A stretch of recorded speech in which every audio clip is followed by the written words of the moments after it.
podcast is a member of WildGamesProductions.com and DetroitRadio.com. They came from the game table, dice bags in hand. We have one brain that we share between us. To talk about role-playing for all across the land. And you like it. The original, then basic, then one they scoured. Kinda grabs you by the boo-boo, don't it? To bring AD&D to the second power. You want me to put the hammer down?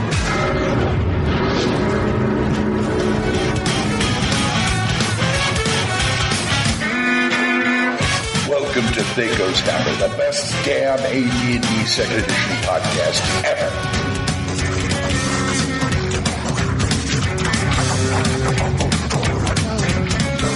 Got my. It didn't come out for a week and a half. Oh, great, fine. Well, we'll get it done anyway. Hiya, folks. THACO's Hammer, episode 63. How about that? I remember. Mm-hmm. It's DM Glen here. I'm with DM Brian, looking for stuff. Oh, I found some of it. Hey, folks, how you doing? I'll be ready in a second. And Corey, DM Corey, you want to say hi? What's up, everybody? We're back again. They haven't kicked us out of the bar yet. Yeah, it sounds like you're on your fifth. No, I'm hungover from yesterday. Oh, jeez. All right, Full On. DM Full On's with us, too. How you doing? Finest kind. Greetings, Gamer Nation. How you doing, DM Corey? Let me talk about that hangover. Let's roll dice. And Corey's going, quiet, please. No, I just muted Full On. Let me know when he's calm. Well, I guess we'll go on. Full On using his field voice. Yeah. I guess we'll go on to hits and crits. What are you doing tonight? I don't know. What are you doing tonight? The burlesque, Louie's Paradise, miserable and lonely and stupid. What am I, crazy or something? I got something good here. What am I hanging around with you guys for? Hits and crits. Hits and crits. Brian, what you been up to lately? Well, not very much, because last week I completely slept through the time we were supposed to go to do this show, and I just... it was a comedy of errors anyway, so we're here this week. Next week, we're scheduling to have Session 7 of Hammers of the Duchy, and I gotta really get on my ass to get Session 5 out there. But aside from that, everything's good. Okay, good. What's up, Corey? Hungover, huh?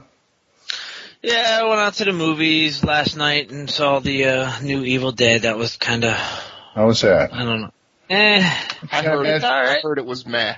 It was meh, but the best thing about the movie is after the credits. If anybody doesn't want spoilers, please mute your speakers for the next 10 seconds. Spoiler alert! There's a very small cameo at the end of Bruce Campbell looking at the camera out of the darkness, and he goes, groovy. And that was it. And I was like, all right, that just made it worth money. Maybe they're going to put him in the sequel. I don't know. I was going to say, Evil Dead without Ash is just... Yeah, it was all right.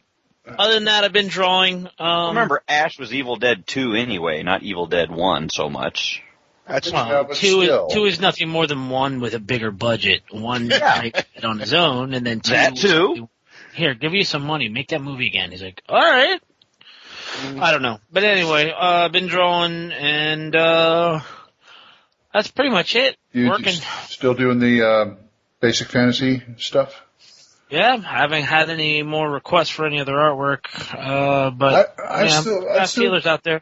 I've still got a fire-breathing owlbear sitting here on my drawing table waiting for me to finish it. Yeah. Yeah. Well, you've got a new toy, so it's forgivable. Yeah. What's up, Full On? How you been?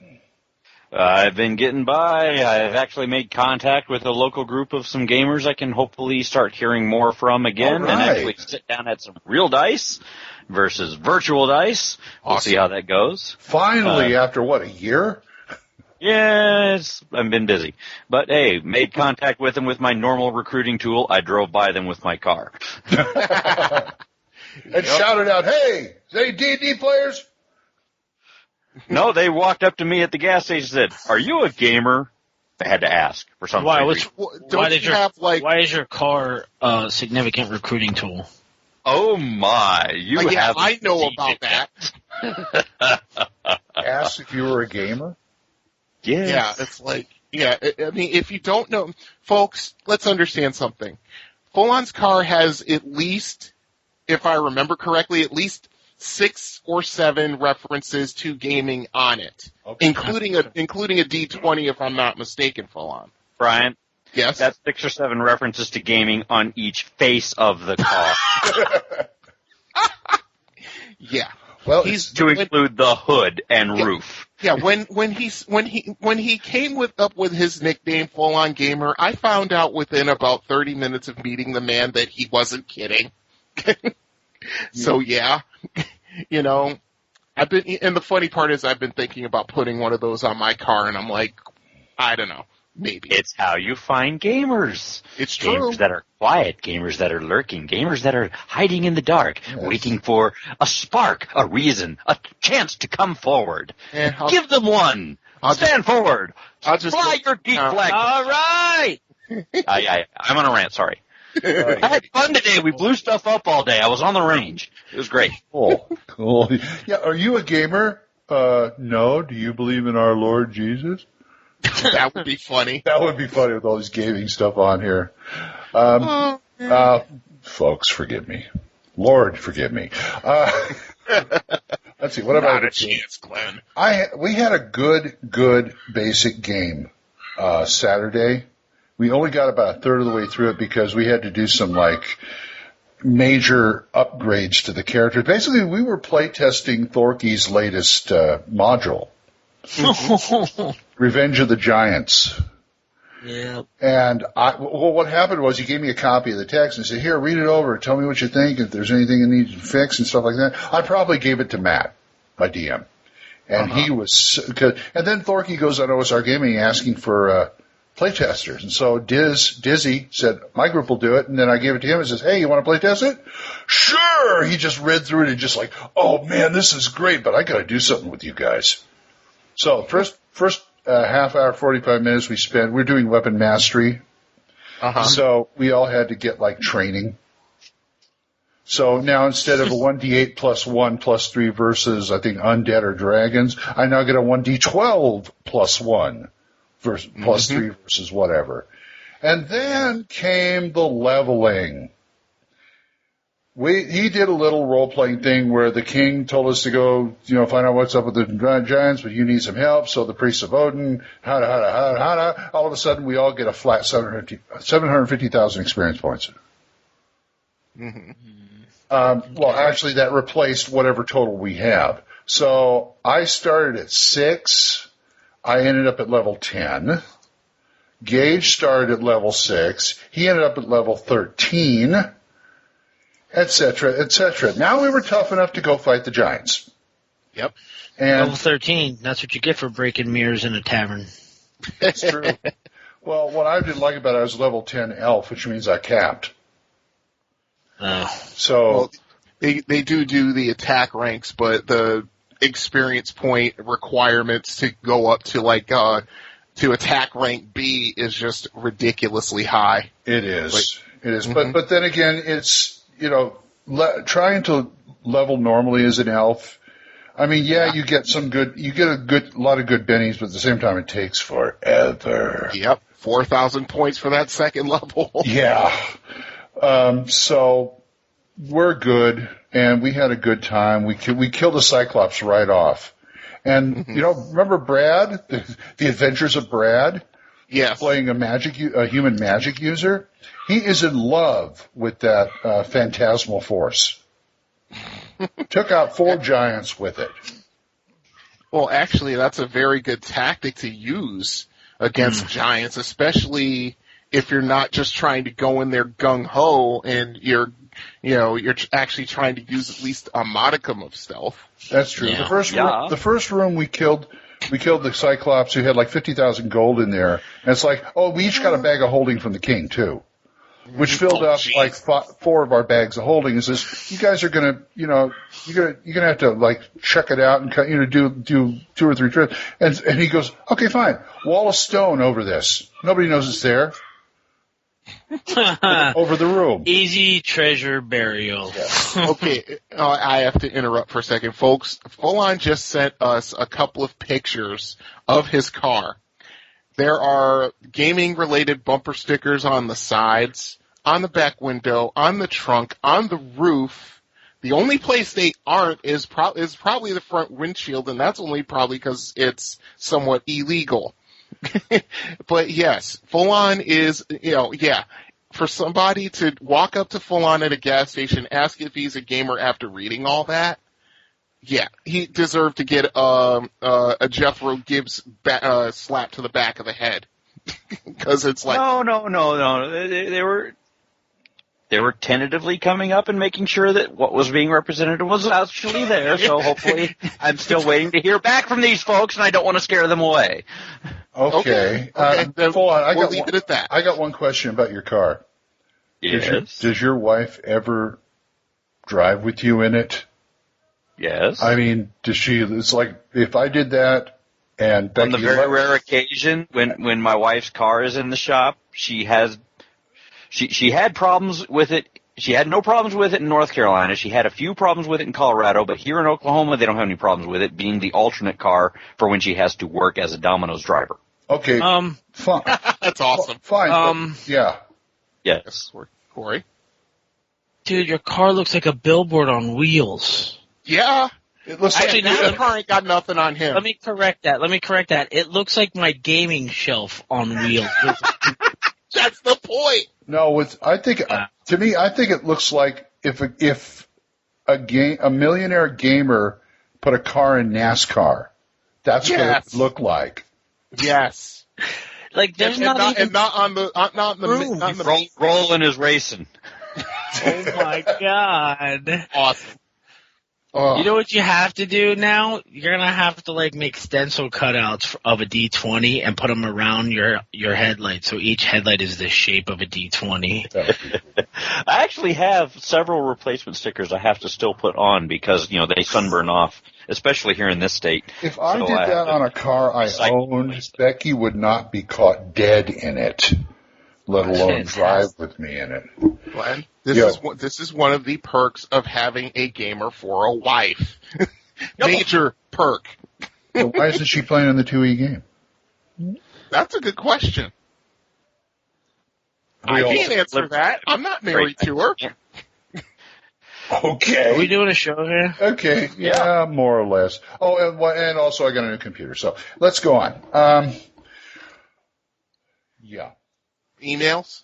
Emails. That would be nice. Yeah. We actually have emails, believe me. And of course, stupid me, I forgot. I hate Google Chrome sometimes. Give me one moment while I pull the page back up. Okay. No. Anyway, Brian, Corey, thank your friends very much, but I won't be needing a new computer. Your wife saved the day, believe it or not. Yeah. Well, that's good because I decided my spring project, while he's pulling his stuff up, I'm building myself a stand-up multi-arcade machine. It's literally... Oh, yeah. I actually have the stickers for the side art for a Dragon's Lair stand-up arcade box that a buddy of mine bought for eBay. Mm-hmm. So I'm going to build myself an arcade box, and inside of it is going to be a full-size computer, and I'm just going to have every gaming system imaginable on the PC for emelators. Are you going to use Hyperspin for that? Of course. Oh, awesome. I've been thinking about doing that myself. Oh, did I ever tell you that the first, I think it was number 3, the first North Texas RPG Con I went to, in one of the rooms, they had, for anybody to play for free, a stand-up of, how they have used to have those 2-in-1s, where two people could play Super Mario at the same time on either side. Right. Yep. Well, one of them had the one Mystara D&D video game, and the other one had the other one. You could just walk up there for free and play them. That's all. Yeah, it was cool. And now Capcom's coming out with it for the home systems. Both. Yep. I'm going to get some Microsoft points and get that because that's my favorite. Chronicles of Mystara. Yeah. I was PO because it's just for the Wii U. We have a Wii. No, actually, it's for the Xbox and for the PS3 also. Yeah, I know, but the kids play the Wii. Mm-hmm. And I wanted to get it for them, but it's for the Wii U, which is not compatible. Isn't that expensive, unfortunately. $350. Mm-hmm. That's not that expensive. Right now it is. We're buying it. Well, you're moving to a new house and everything else. Yeah, that's true. Wait, what's $350? A Wii U. The the Wii, which has a HDMI and a couple other bells and whistles on it. Yeah. Glenn, go to GameStop. You can get a used Xbox for $150. That's a good idea, actually. I don't want to become an Xbox junkie. I was more of a PlayStation 3 only because it had a Blu-ray player, but I already got a Blu-ray player. So I you can get a PS3 for like $180. It's a great way to have another Bluray player. And it's so much easier to it's so much easier to upgrade your PS3 simply by using any 3.5 inch. Anyway, don't we have a voicemail? Yeah, well, we've got regular emails and voicemails. We have like 7 emails now. Oh, by the way, thank you folks for answering the challenge because I was a little, shall I say, terse in Splatbook 62 about how it was his time of the month.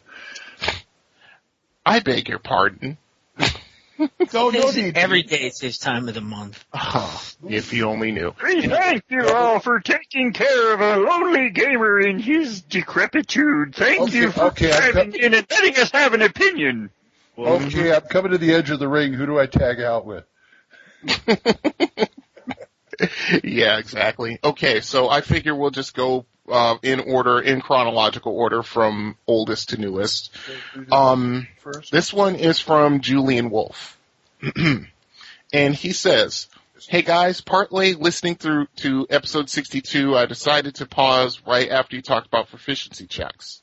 After listening, I disagree that all proficiencies are possible without actually having that proficiency." Well, I'll disagree with that, but okay. For example, herbalism, pottery, seamstress, tailor, and gem cutting are really skills that require actual training, but these are few and far between. Yeah, I'll agree with that. Therefore, there are a handful of proficiencies that do assist players have before they attempt something they would reasonably know nothing about. Oh boy. Oh, Glenn. I'm sorry about this. I just realized the second part of this email and something we talked about earlier, but I'm going to have to say it. The other thing I'd like to bring up is the thinking behind DC versus modified rolls. With modifiers and percentages, you're always dealing with a set range for each character, i.e. the problem is particular to the character and their scenario. Crawling out of a flowing river with chainmail is specific to that character, and you could apply modifiers like -2 for the armor, -2 for the how quickly the river is moving, etc., give the player a negative. With DC, this becomes significantly more difficult because you do not know what difficult consists for that character. Yeah, this is one of the problems I had with 3E, but I'm not bashing it. Well, it's still the same math. Yeah, Either way you approach it from, you still see the exact same numbers, the exact same target, and the presence of the modifiers. You still have modifiers to the DC. You still have modifiers based on the swiftness of the river, the weight of his armor, how fatigued or wounded he is. Whatever it is you want to throw in as modifiers can still be modifiers to the roll. Yeah. Yeah, I agree. It's just they go about it a different way. That's all. Let's see. He goes on to say, i.e. a character with 8 points in swimming might have an easier time than someone with no points in swimming. So then you have to think of the problem in terms of how difficult this is for anyone, regardless of skill. Because if I was going to play 3E, it's one of these things where it's like, okay, yeah, I have 8 points in swimming, which means, of course, I can, probably dive deeper or hold my breath underwater, or whatever is associated with swimming. But it's 8 points that'll let you beat the DC by 8 points instead of a flat roll. Yeah, pretty much. Obviously, you're that much better. It's built into the system. Yeah, that's one of the arguments I have for making D&D a skill-based system in 3E, but I won't go there. Anyway, let's see. Frankly, when I ran post-2E versions of D&D, this created all sorts of difficulty issues as things seemed usually too hard or too easy for the players, leading to complaints or anticlimactic situations. Yeah, I agree with that. But part of my reason, because I have really bad time as a DM, I really have a really bad time judging what a DC should be. With the other way, it's like, I can always eyeball it, adding a point or two, subtracting a point or two for whatever they're trying to do on the roll. That's easier for me to do. But DCs, I'm going, 15, 16, 20. It's one of those where you really have to all of that eyeballing still takes place. You can eyeball and have a DM fiat circumstance modifier that you throw in their favor or against them at your whim to make it easier or harder to hit any particular flat DC. Yeah, they're still there. But what Glenn's talking about is actually coming up with the base number first, being able to tell his guy, hey, this has a DC of X. He has a problem of gauging where that number lies. Yeah, in his mind, the player can roll the die and go, hey, roll a die. All right, well, in my mind, you should be able to make this. I'll go ahead and hand wave that. Yeah. Glenn's looking for the first number that he's having a problem with. Yeah, you can. It's easier for me to say, make a dex roll -2 or something. Step 1, don't always tell them the DC. Step 2, you don't have to all the modifiers that are being applied. That's right. Well, you should never tell them the DC if you're going to go that route. It's like armor class, yeah. It's one of those where it's like, okay, make your swimming check, and if you really want to succeed, roll high. That's all you need to tell them.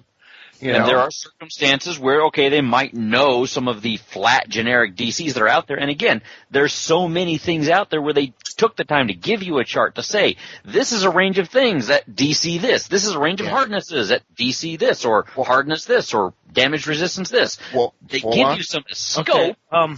Sorry. No, I was just going to say. No, it's all right. No, I was just going to say and give you a plug for the Lost Holocron podcast.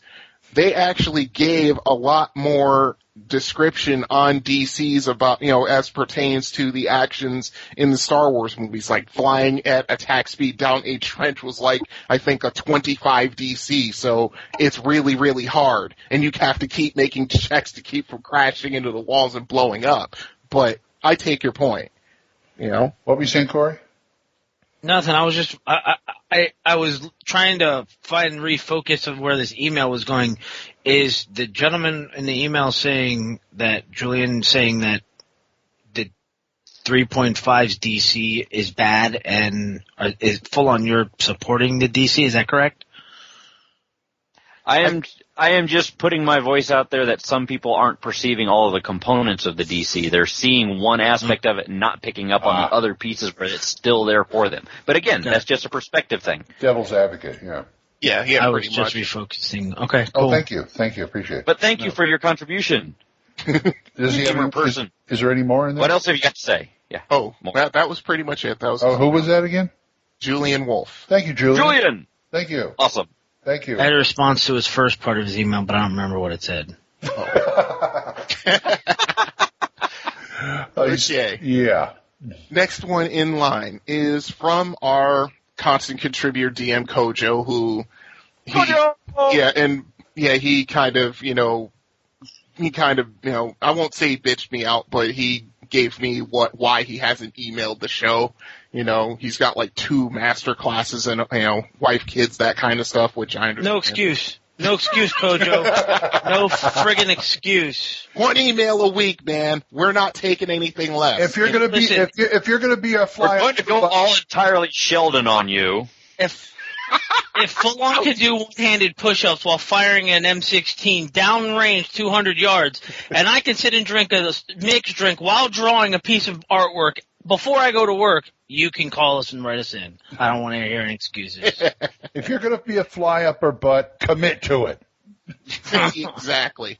Yeah, we're the ones who wanted to get you on this show, and you're letting us down. No, I'm being facetious. But anyway. Okay. Says, hi guys. Sorry I haven't been calling in much lately, but with 3 kids, 2 master classes, et cetera, I've been swamped. Okay. Sure. I'm willing to give him the pass, but my cohorts. That's the completeness of his email. That's it. No, he's got something else. Okay. He's got actually a suggestion. He says, but I am back and better than ever with a new question about the various kits published in Dragon magazines. Well, you still got the big guy on there. Yeah. Because I was here since the beginning. Oh, you meant you. I'm sorry. Yeah. Go ahead, Brian. Yes, kits. Yeah. He says, I know they're not canon and totally optional, but have you ever allowed any of these kits into your games? I can't talk. Pardon me. I have not so far, but there's some interesting ones that I'm thinking of allowing the next time a player makes a new character. Some of the kits that I really like are the Fiend Splayer. Fiend Splayer. Oh, who had the drinks? Wow. I feel drunk. All I did was run around a basketball court for 3 hours. I feel like I'm drunk. Anyway, the Fiend Slayer and Spiritualist, they're both mage kits from Dragon 229. The Ship Mage, which is actually a kit that I'm very intrigued on, in Dragon 235. Let's see. The Feral and the Stridesman from Dragon 237. And these are ones that, I remember these. The Janissary Militant Psionicist. Oh, there's one for you, Glenn. What is it? Janissary Militant Psionicist. Mind One. Yeah, they're all Psionicist kits from Dragon 255. I'd be more interested in the Ship Mage. That's a very interesting kit that I'm going to take a look at, and I'll probably put it on in the show notes because God only knows we have like 50,000 kits in our show notes suggestion not at box. all. Yeah. Now I want to write up the Fiend Slayer though, because that sounds like something I should have been in the book about. Oh boy, yeah, Ratsuka Doji. Anyway, Oh, Demon Womb. Did you really make a reference? Yes, of course I did. Of course I did. Anyway, he never goes to the bathroom because I have lower water on my bladder. Anyway. Dragon has also introduced various specialist wizards that I find interesting, such as the Dimensional Wizard in Dragon 229, which is, I believe, also that made it into Spells and Magic. Mm-hmm. And he concludes by saying, I'm curious about your thoughts on these additional options of Dragon Magazine kits in general. Oh, yeah. Should I give him the party line? Go ahead, Glenn. All kits are great because it's a modular game. Party line for THACO's Hammer. Line. Yeah. Mm-hmm. But if you guys got any, like I said, you're right. The shipboard, was it shipboard mage? Ship Mage. I'd love to play one of those, but it's like, well, we've got to be on a ship. Yeah. Yeah, I could see that in like in a ship-bound adventure, which I know that you're a big fan of, Glenn. Does anybody remember Ice Pirates? How often do ships have to stay on water? True. No spell jammer. No spell jammer. They spell jamming. They were doing ships of the desert. Oh yes, that's fine. I'm not just talking about camels. Well, if you remember, like you could be an ex-sailor, a mage who was an ex-sailor. Mm-hmm. And goes adventuring with a party on land. You could do like what one of my guys did in my last adventure. He was a mage, a ship mage, but he didn't use the kit. Followed the goddess of the oceans and the seas, and literally he had to go from one port town to another, but there was no ship going down there, so he decided to travel overland with a bunch of adventurers, and that's how he got into the party. Mm-hmm. Yeah, hey, that's not bad. You can angle it other ways, too, because there's more than just the seas and oceans. You have river ports as well. Right. There's lots of trade up and down that. You have underwater, you have swamps. You have submerged and half-submerged ruins and fortresses and subterranean caves and Underdark and all kinds of things. Where you could be a Gungan mage, yeah. Oh. Yeah. Oh, my new ship mage is going to be Huck Finn. Oh. Well, here's something. Here's a trivia fact that may help you out. Ben Cartwright, at the beginning of Bonanza, was an ex-ship's captain who went out west. Lauren Green, correct? Yes. Really? I didn't know that. That was his backstory. He used to have a ship, and he decided to pack it in and go west. Wow, that's interesting. I never knew that. That could help for D&D. I mean, you can get a backstory like that out of somebody. Oh yeah, easily. Then you make it a cleric mage with the. And then he went to space with Battlestar. No, he did a bunch of Alpol commercials first. Ah, okay. Yeah, And then you multi-class into druid and you become a sheep mage instead of a ship mage, and then it gets interesting. Oh, I'll bet that it does, and we're going to leave it at that. Or it's just a ship. It's a ship of Scotsmen. Never mind. That worries me. Yeah, it does. I'm not going to ask. The HMS, not to ask. The HMS Haggis. Anyway. Ooh, a Scotsman clad in kilt left the bar one evening fair. I ain't gonna go there. Never mind. Let's not. I'll sing that. Stop it! I've been cruising YouTube looking for that old Mobil Oil commercial where it's the rocker arm assembly. It's the rocker arm assembly. Oh, they did some animated commercials where they had like one was the oil filter. They had the famous people doing it, like the oil filter was Rodney Dangerfield. And the rocker arm assembly was like Tommy Makem and the Clancy brothers with all these rocker arms sitting there and go, we're the rocker arm assembly. Oh, that's right. I forgot. Oh, that's going back into like the 70s. I can't find it in YouTube, so don't get me started, guys, on Skype. Okay. We'll leave it alone. We'll thank Koja for his email. And Thank you, Koja. What? Okay. The power of the internet does not need to compel you just yet, just because you have a computer that's not run by half cracked out friggin' meth gerbils. Okay? Back away from the keyboard, just stay on the mic. But they're the rocker arm assembly. Anyway. Okay. We have a voicemail. Longtime contributor and friend of the show.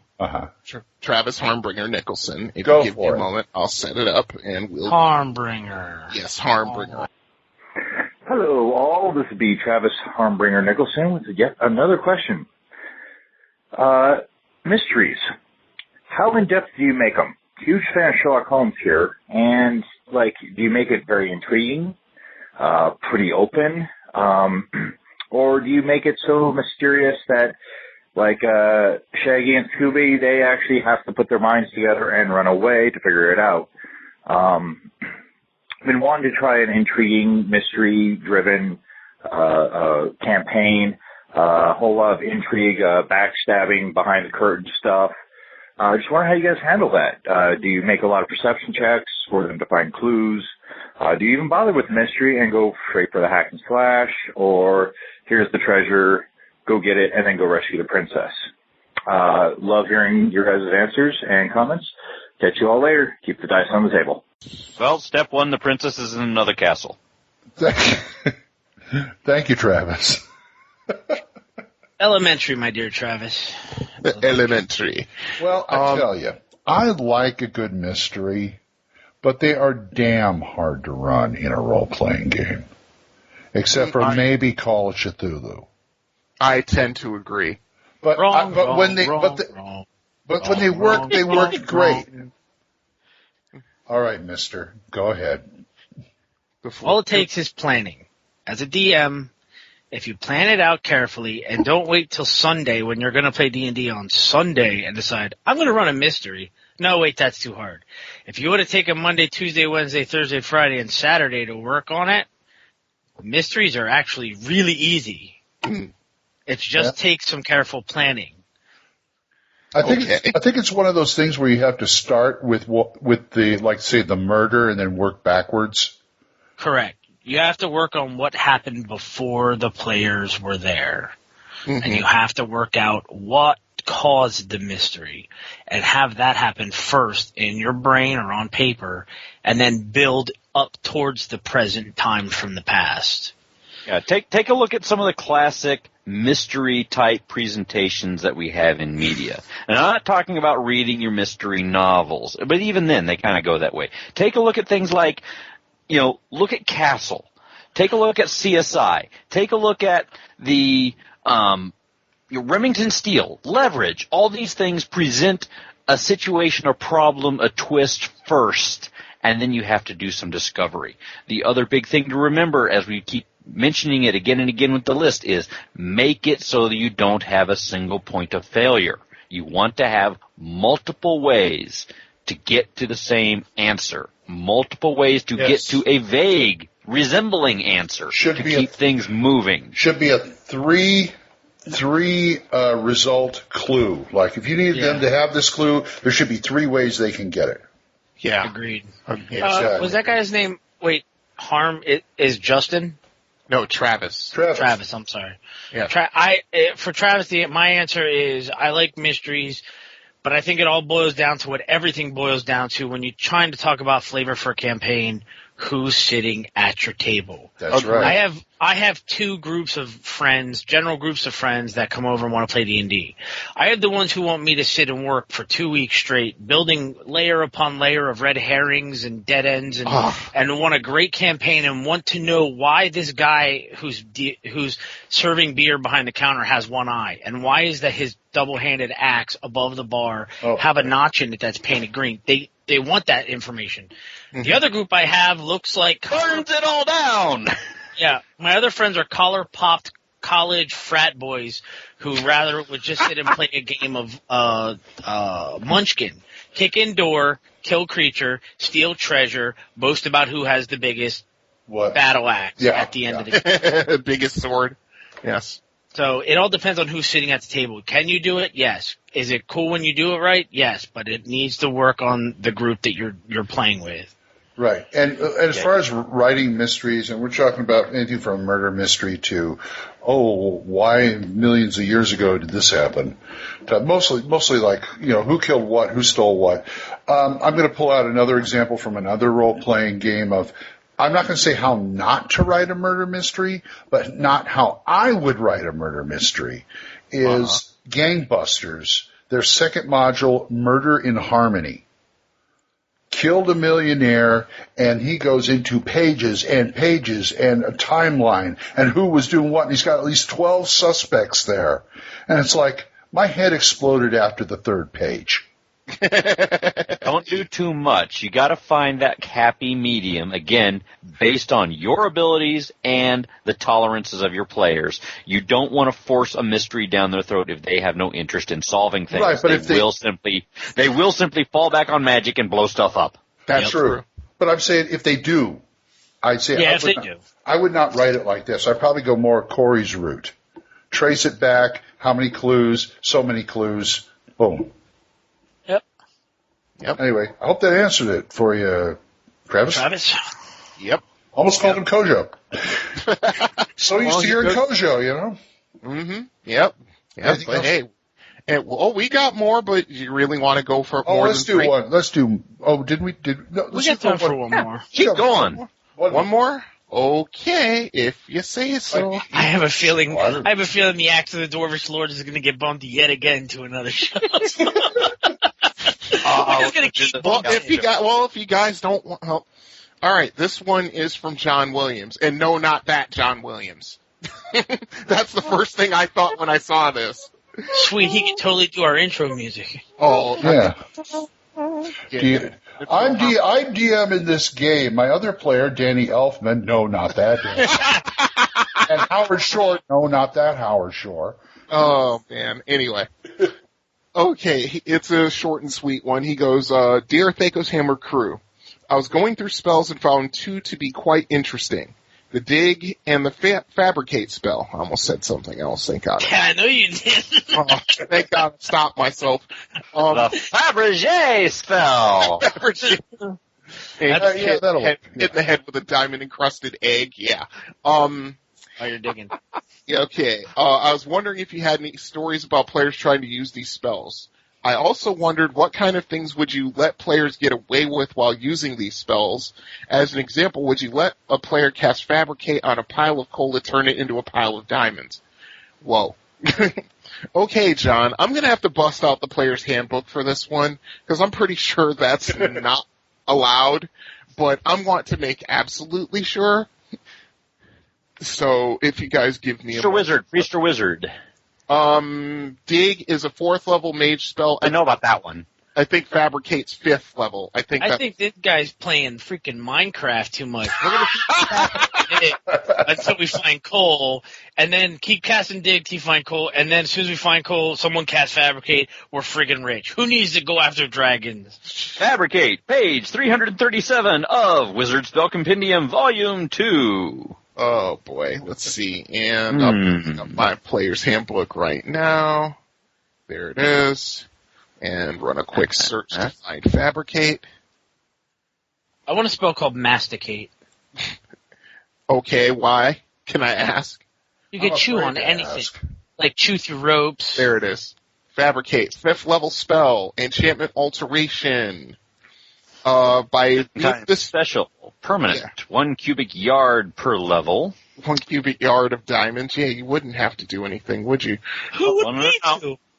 Yeah. No, it's 1 cubic yard of your starting material, not your resultant material. Well, true. Keep in mind. Yeah. Because, for example, if the caster works with a mineral, the area of effect is reduced by a factor of 27.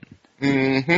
So 1 cubic foot per level instead of 1 cubic yard. The quality of items made by the spell is commensurate with the quality of material used as the basis. Magical or living things can't be created. You can make wooden bridge from a clump of trees, rope from a patch of hemp, clothes from flax or wool, and so forth.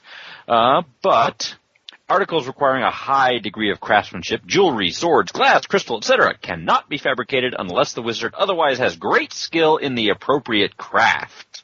So he would need gem cutting. He would need mining.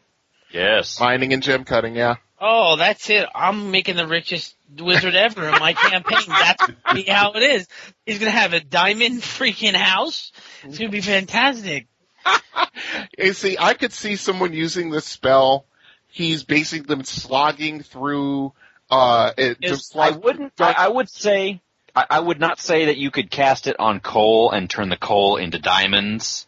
Yeah. You could turn the coal into other coal-based products and refined things like, charcoal?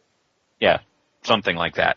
Mm-hmm. Coal is nothing more than diamond, just really ruined. No, that's a little bit over-refined. I mean, yes, if you had extremely high pressure and about 10,000 years...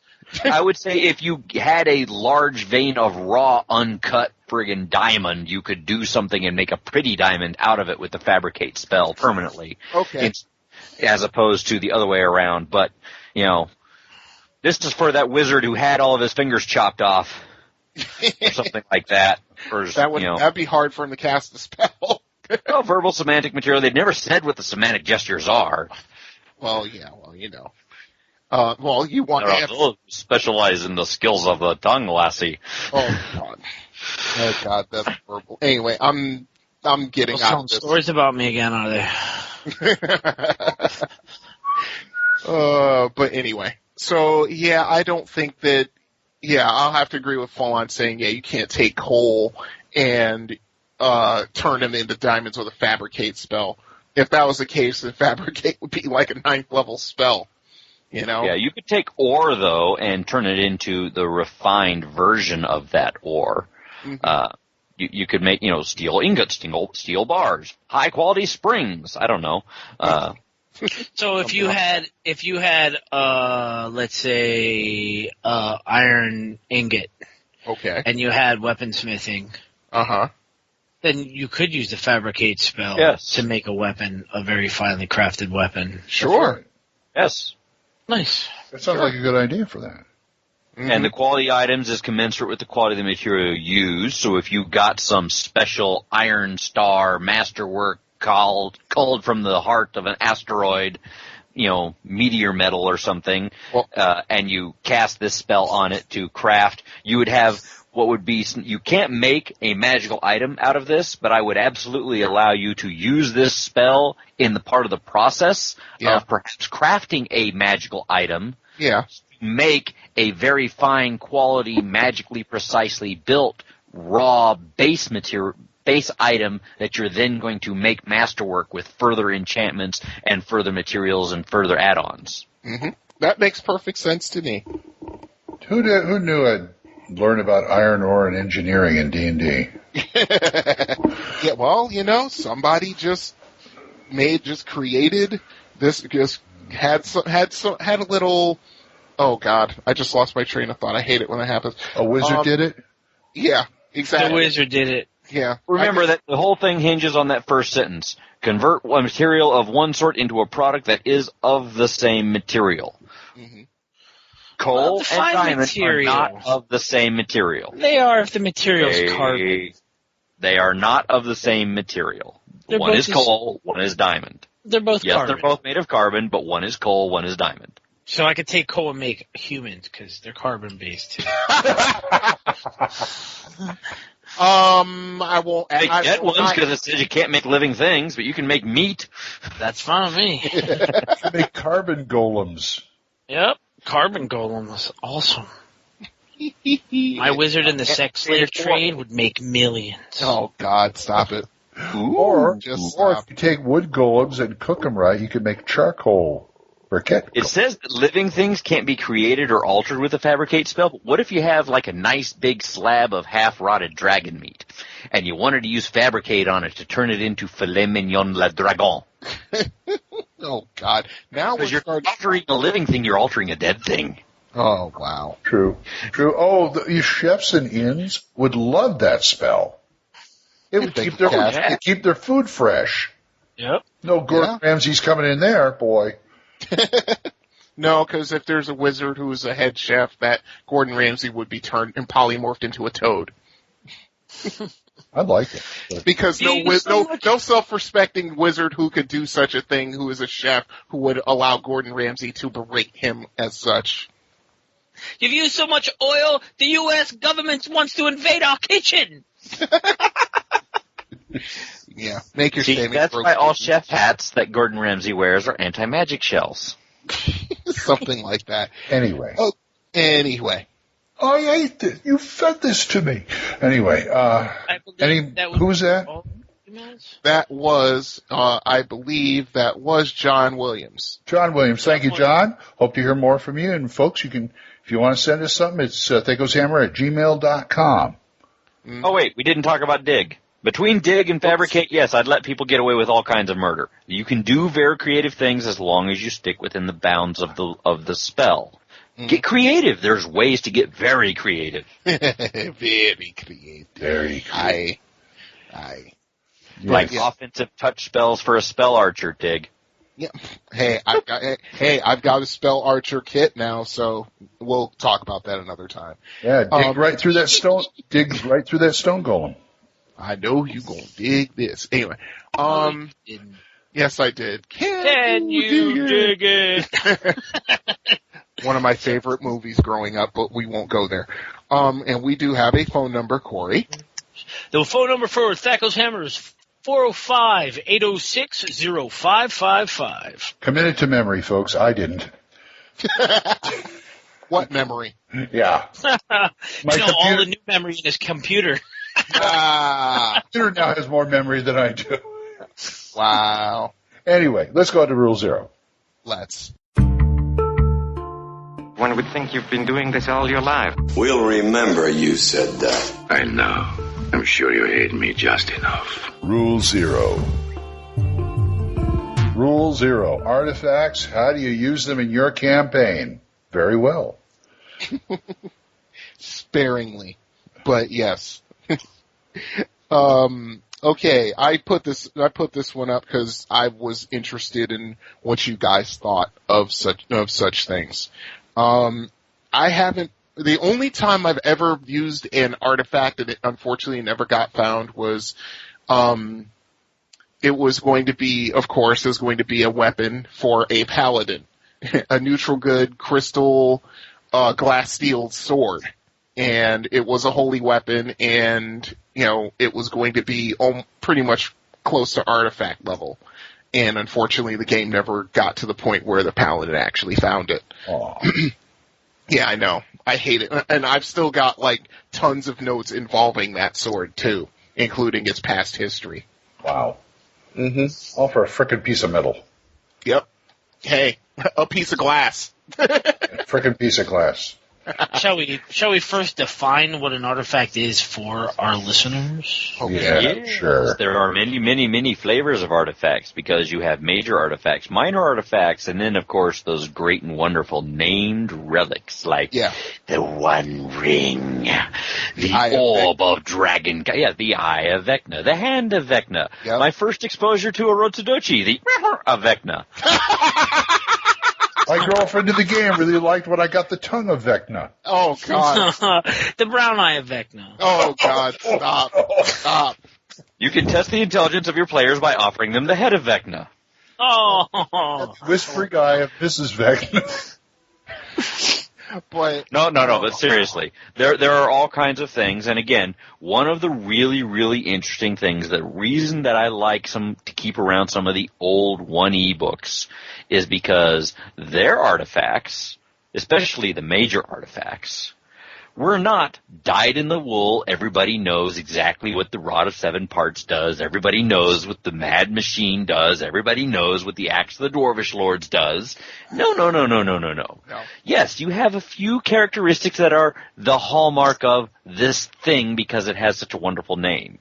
But then the other, 28 lines worth of stuff is blank lines for you to fill in major and minor and artifact level powers and effects and side effects. Because every time somebody new grabs a hold and takes ownership of that artifact, those powers change.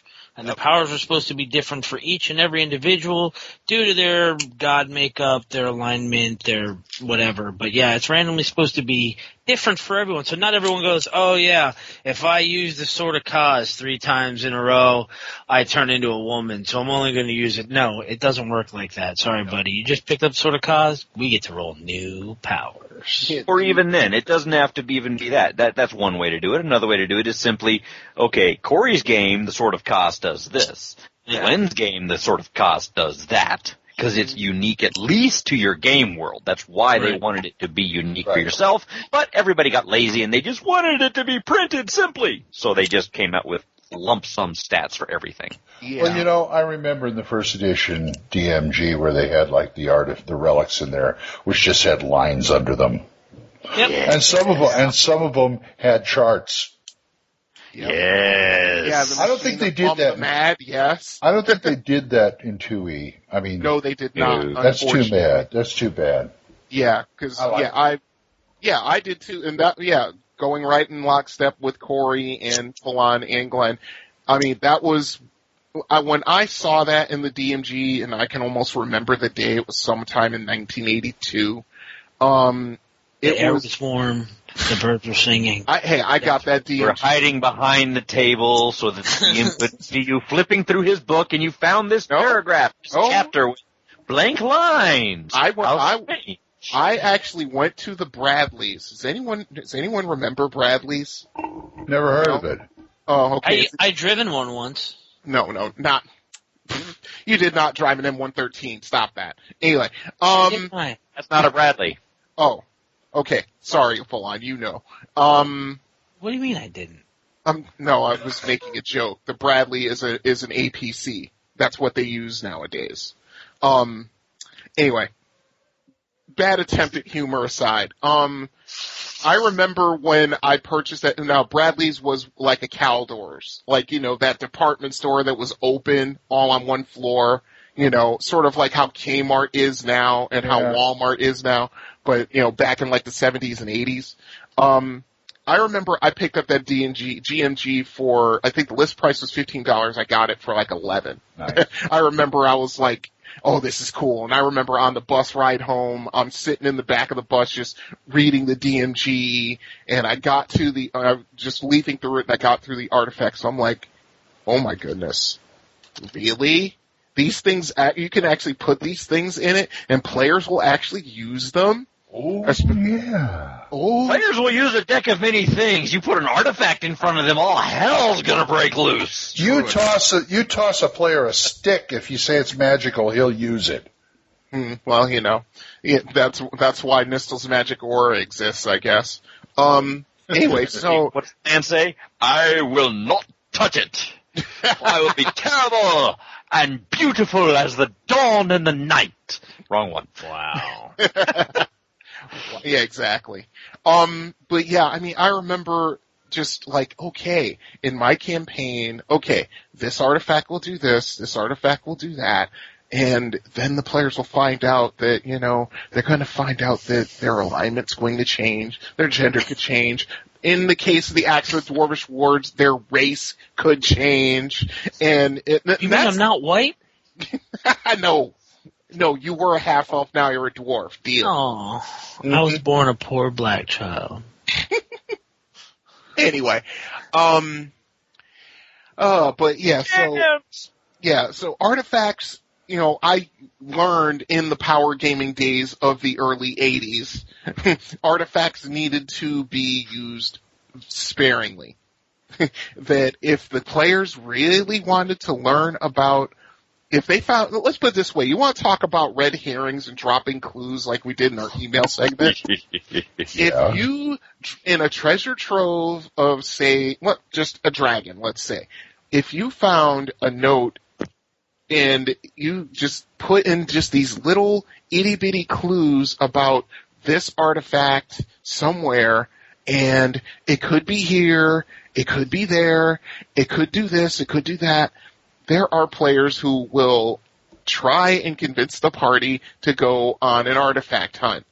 Yep. Yes. Done that myself. Raise your hand if you've been in an adventure where more than one artifact has been present and active in the party at the same time. This is me raising my hand. Yep, raising hand. Raising hand. Yeah. Two. That was a slow campaign. More than one. I didn't say how many. Oh man, yeah. I blink my one eye of Vecna as my hand of Vecna controls the apparatus of Koalish as I attack the throne. God. While I juggle the rods of the orbs of dragonkind. Yes. Oh my God. Yeah, and it just kind of. Yeah, but folks, and if you're gonna rename these artifacts, make it mysterious. Yeah. Don't do stuff like, oh, you just found the water skin of Sir Thomas Crapper. That pretty much tells you what it's all about. Don't give some obvious name like Orc Slayer or something like that. Right. Because I happen to have a large file, Word doc, of artifacts that are in my campaign world, and I kind of use them as a reward. If someone can play their character smartly, intelligently, and the dice gods are with them, especially in my campaign, and they survive when they survive past level 20, I will allow, and they retire that character if they are of some, obviously not a barbarian or a freaking, thief, but I'll let them have the option of actually working on making a great achievement piece of work, making it an artifact. Nice. Most characters don't usually get up there, but I have a couple that my characters are like, you know what? And you know what? It helps because those people who play those characters and retire them, when they come to sit down at the new game, they're like, I got the idea. I'm making an elf, and his goal in life is to find this artifact, which happens to be the artifact he made from his other character. Oh, so I was going to say another way that you can use something classic like the old Dungeon Master's Guide artifact list, or you make your own list, is another way that was encouraged to be approached was don't fill out everything. Nope. You start with the basic item, and when the item is first discovered, you start filling in maybe the first one or two. And then later on in the campaign, maybe with another person, you fill in the next one or two, and you just add to it and add to it until it fills up with stuff. And the legend, therefore, grows and merges with the lore of your campaign world. And another thing. Go ahead. And another thing. Many analyze spells will be spent on figuring out exactly what this does. No, you want to know what class really starts coming into the forefront aside from the mage? What? The bard. Yep. I think I heard a story about this item. Yeah, I have a song somewhere in my bag. Let me get that out. Yeah, I know that. Yeah. Exactly. That legend lore that your bard will have, and quite honestly, by the time the players get high enough to where they can actually survive the trials and tribulations of finding this artifact. Please. Bilbo did it in one for riddles. Oh, screw that. Wow. Yeah, exactly. Yeah, but, we had to face, a supersized red dragon, or at least, never mind, I'm not going there. Example of an artifact being one that evolves its power and its effect over time, as opposed to, bam, he puts the ring on it. By the way, did you know you have the ring of power? No, he didn't find that out until way later. Yeah. Well, even then he didn't. Then again, did he ever know what that ring was, or was he just so under its power that he didn't care and he just wanted it? Who, Gollum or no, Bilbo? Bilbo. Well, we know what happened to him. Bilbo found out about it when Gandalf, on his birthday party, when Gandalf friggin' did the detect spell on it, threw it in the fire, and actually ran the name of it and identified it what it was. 111 years ain't that. What it was until then. Yeah. Okay, I was just curious, but yeah, I mean, of course, that's one of the ways that, of course, when you have an artifact and the players don't know what it is and it's beyond their ability to find out the information, they will go to all kinds of lengths to find, to get information about it. Go to Let's a go to Dave the Sage. Yeah, go to the sage. I mean, get the cleric to start communing directly with its god to find out what it is. Really, about that time, the god's alert switchboard goes off. God starts saying, "This artifact has been found. Let me send forth my minions to go do something about this artifact." Oh, heck yeah. Right now. Oh, heck, that BX game I'm playing with Mike and Liz and Jim, I've got a sword that pretty much everybody in the frickin' land wants. Nice. And again, you must distinguish between major artifacts, minor artifacts. It's a major artifact. And other widgets that are out there that really fall into the category of Deus Ex Machina. The flibberty gibbet that the GM is using as a plot hook or plot device. The power of plot device compels you versus this is an artifact we're going to play with or is going to play with you. What? Yeah, exactly. Exactly. Then there's that. How do you spell flibberty gibbet? Carefully. Yeah, exactly. But yeah, go ahead. I just imagine all the deities sitting around in their various libraries or on the thrones, and they all have this one red light, and it's like, "Awooga, awooga, a talking monkey has found the sword. All hands on deck." Yeah. I could see that for like a god of rather assish god of the elves, like say like Lapis Enerith. Yeah. Who's pretty much an ass. The god of anger. He's like, "Damn it, I'm on the loo." Or the god of mysteries under the mountain is going to go, "Oh, damn it. I got to find that thing again." Exactly. But yeah, I mean, the thing about, and I'm holding Axe of the Dwarvish Lords in my hand, and I'm leafing through it as we're talking. But that's the whole thing about artifacts. You have to also consider how this is going to change the game, because when you find the major ones, it's going to change things, because there are various power organizations that think that either they can control it better or use it for their own either altruistic or fell purposes better than you.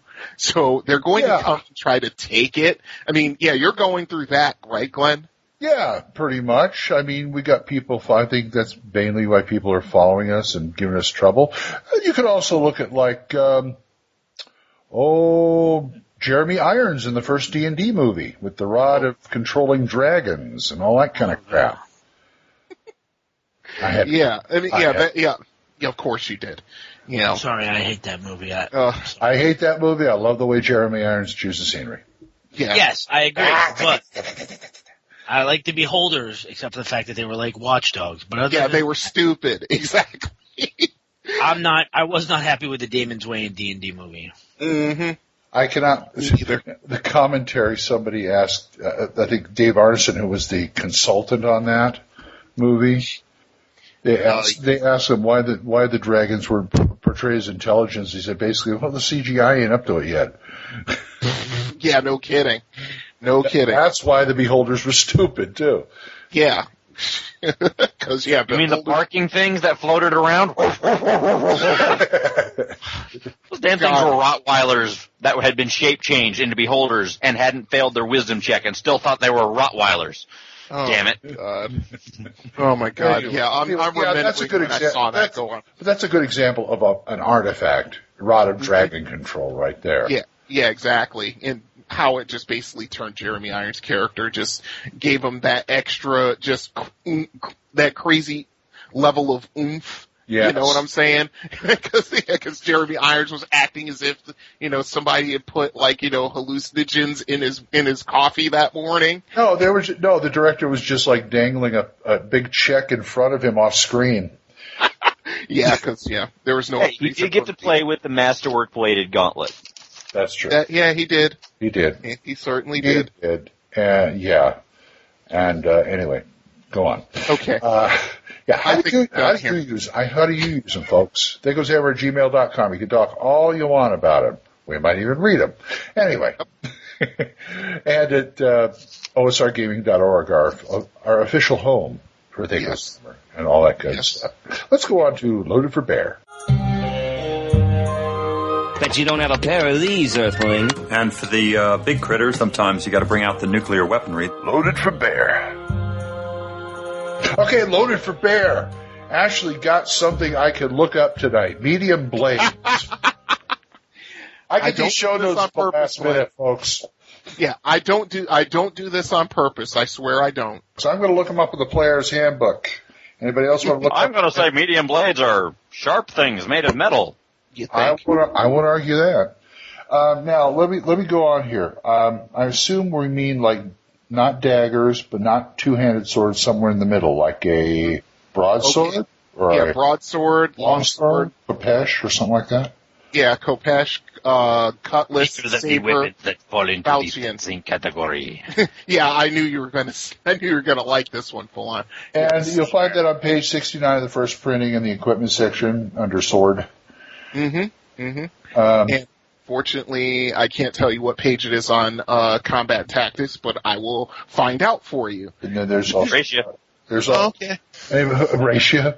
Who's got the arms and equipment guide? They can look at that one too. Yeah, I could pull that up. There it is, page 146. Thank you. Chapter 7 of Combat and Tactics. And since you asked, Glenn, I will find that out for you as well. Okay. That gives you three resources right there, folks. Yep. Yeah, you can find them. It's not difficult. Now, this is your standard boring, I take a sword for my first character type of equipment. Well, yeah, but there are also other ones, just other weapons you can use. I mean, it's in the weapon group part of Combat and Tactics. Right. Oh, good. There's a little bit of crossover there. There's a lot of crossover. This is the kind of weapon you want to take when you want that extra +1 from using a shield. Mm-hmm. Yeah, because most of them are one-handed. It's true. Yes. Broadsword, longsword, cutlass, saber, falchion, and estoc. And you want to know something? For a sword that nobody takes except for people playing monks, the falchion sword is underrated.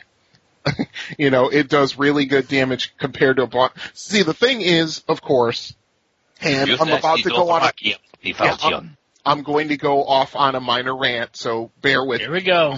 Yeah. Ladies and gentlemen, here we go. There we go. Better Brian ranting than confessing. I found that out. Anyway, now, of course, this is a topic of debate that I've seen over the years on the various message boards about how everybody seems to think the longsword is overpowered. And it's like, what? Yeah. Because, now hear me out. Because I'd say probably about 93 to 95% of players who are fighters or a fighter combination, a multi-class, they take longsword, most of them. Right. And, and the reason is it does really good damage against man size and smaller. It does better damage against larger creatures. And with the exception of one or two of the bigger swords, that's not the case. Okay. And, excuse me. To me, it's like with medium blades, the broadsword, I think the broadsword's actually more common than a longsword. It's just that the longsword is more popular. Well, there's more broads out there. Yeah, check out never mind. I'm not that like the longsword? Yeah. Well, women like the broadsword. Anyway, they call it the bastard sword because there's a lot out there too. Oh boy. Okay. We're getting off topic a little bit. I'm more hand and a half, but anyways. Actually, it's a buck and a quarter staff, but I'm not telling him that. Anyway. Do your lecture, Professor. Yeah, I'm trying, but it's open mic night over at the comic store over here. Wait a minute.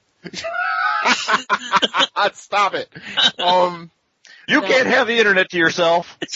I don't want it. Leave me. It's more trouble than it's worth. Just get a receipt. Yeah, and anyway. But yeah, I mean, the whole thing is that the longsword, of course, has been popularized in most movies that we know, most fantasy literature that we've read. I mean, the only one that I can think of that really classified the broadsword was Conan the Barbarian. Yeah, the sword of the Atlantean king. Oh, I love that. Wait, you're calling that a broadsword? Two-handed broadsword, yes. But my whole thing is that, the other swords in the class, like the cutlass, like the saber, as Full-On knows, they have their nice little bonuses too. They fly well when thrown. Yeah, you are just so happy with yourself about that, aren't you? Yes, I am. Oh boy! But as I was saying, the falchion sword. Now, of course, I've never used one except for monk characters from first edition, and also there was a thief that that had one, but that's only because it was a horrible weapon. But I digress. Looking at the description of the falchion, it's a whole lot more like just saying machete. Yeah, it's a machete for people. Say the orc blades from Lord of the Rings are basically falchions. Yeah, I'd say so. By description.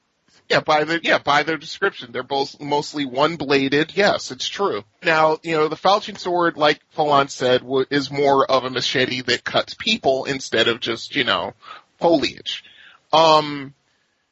The cutlass and the saber, of course, most of them have the basket hilt so they can actually punch people with it, and, they're the more, the sword you'll find more on ships because, it's a quick weapon, does decent damage and, those kind of things. The one that's the forgotten one is the estoc. Because it ain't in the main book, that's why. Well, true. I mean, the first time I saw the estoc was in Dragon Magazine, you're right. And the thing is that the estoc, if I'm remembering correctly, because I'm looking it up as we're talking, but the estoc actually was more of a larger version of the rapier. It's a piercing weapon. It's not like, your longsword where you can hack things down or any of the other ones. That one was for piercing armor specifically. And, excuse me, thank you. The estoc sword, I've never seen anybody use these kind of things, but yeah, it's also because it's not in the main book, like Glenn said. Not even in the Arms and Equipment Guide, which is a rather popular piece of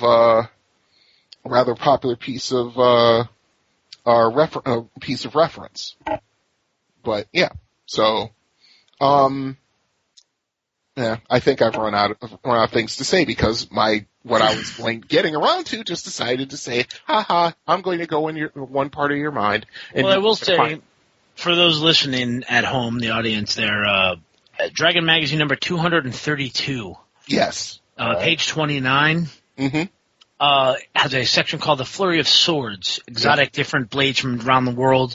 There's swords like the Abasi, which is from India, and there's the Chinese bastard sword and the Chinese war sword, the double swords, the Persian falchion, the falx, which is a Dacian weapon.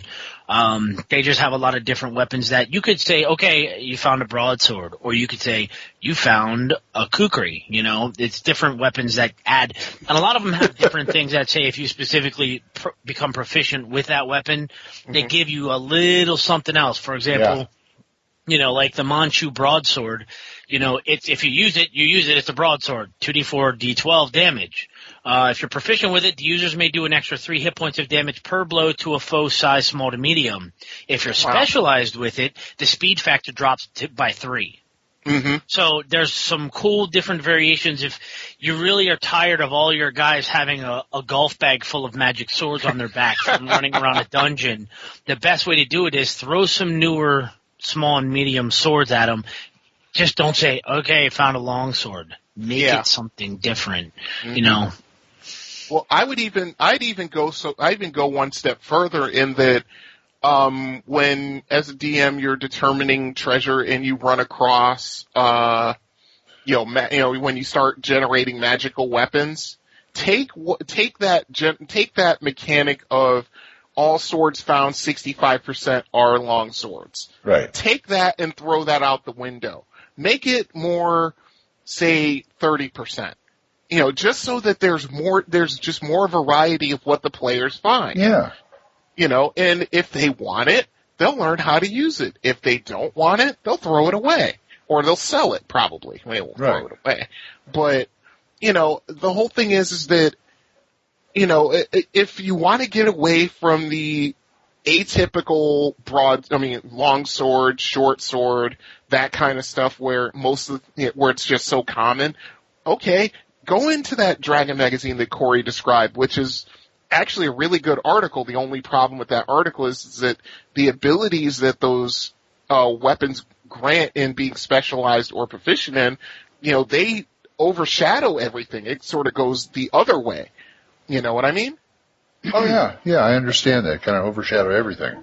Yeah, I could see someone using an S stock, which gives this nice little bonus, or the Chinese war sword that Corey described. Throw out a kukri knife. That'd be great. Yes. Okay. Did you say kukla? We're Fran and Ollie at. Kukri knife. I'm sorry. Off the topic, I did many years ago, I did a stage production of Dracula. I had a small part in it. And the guy playing Jonathan Harker, because in the book he has a kukri knife. Mm-hmm. And he keeps, he's back in England, the sanitarium, says, "Can we go after Dracula?" And he kept going, "Yes, I have my kukri knife," and pulls it out of his shirt front. And finally we had to tell him, says, "Look, if you're to actually have a kukri knife, what you're doing will cut your throat." It says, you ever see those pictures, the jungle pictures, where the guy's hacking the bush to get through? Yeah. That's one of the things they use. Yes. This big long blade that's curved. You can't put a kukri knife down the front of your shirt. Nope. Tie it off on your belt or something. Yeah, you can't do that. Well, kukri knives are more like, I don't know, it's not quite a dagger, it's not quite a sword. Yeah, it's one of those, it's more of a utility thing. Uh-huh. It's like you said, it was to cut down foliage like a machete. The kukri is a ceremonial Gurkha weapon used to behead water buffalo. I'm not joking. That. Besides the fact that I study weapons and I know history, it's one of the. They have on this Dragon magazine article on page 31. They have kukri, regimental. The regimental kukri is an enlarged version of the famous and deadly curved knife of the Gurkhas. In the real world, is a ceremonial weapon used to bless the regiment by slaying a water buffalo. If you cut the head off properly in one swing with the kukri, you are having good luck. Wow. Yeah, it's a sacrifice weapon. See, he's not stupid. No. I feel stupid. I was about to say, Corey, did you actually sacrifice a water buffalo at some point in your life? I don't talk about my past.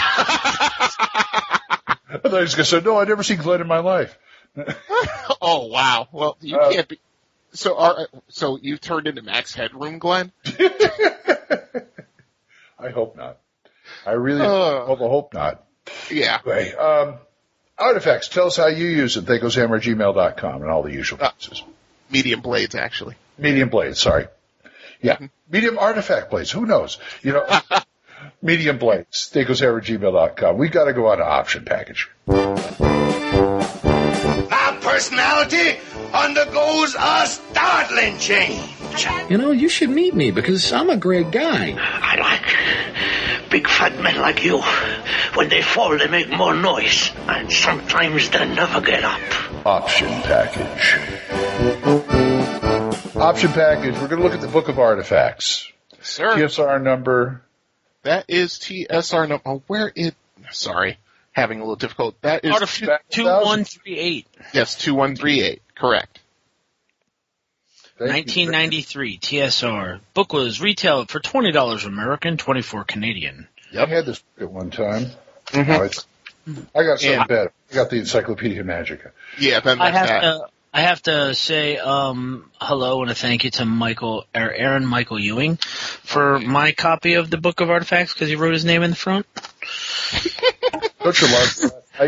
Every time I buy something at half price, I used to like cross his name out and then plug him on the show. Yeah. It's odd. Yeah. Well, I work for there, and so I bought, when I got that large collection, this is one of the books that I got when I got that, 600 books for like $400. Nice. Oh, that deal. I only wish I had that kind of money to spend.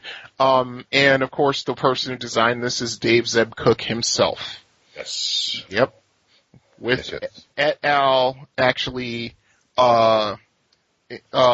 contributing to this. One of the first things it says, like in the first page of this, is like, artifacts are too powerful for a campaign. Not true.